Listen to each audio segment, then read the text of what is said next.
ত্রয়োদশ জাতীয় সংসদ নির্বাচন ও গণভোটের পর নিজ সংসদীয় এলাকার ভোটারদের রাজধানীর কর্মস্থলে ফেরার জন্য ফ্রি লঞ্চ সার্ভিসের ব্যবস্থা করেছেন পটুয়াখালী ৩ আসনের নবনির্বাচিত সংসদ সদস্য নুরুল হক নূর।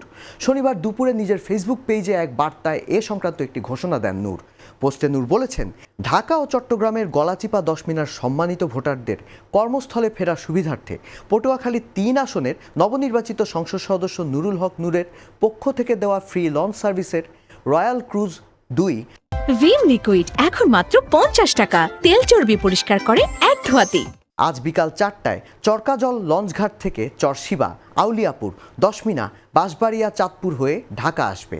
গত ১২ ফেব্রুয়ারি সংসদ নির্বাচনে পটুয়াখালী ৩ আসনে গণ অধিকার পরিষদের সভাপতি নুরুল হক নূর ট্রাক প্রতীক নিয়ে ৯৬,৭৬৬ ভোট পেয়ে বিজয়ী হয়েছেন।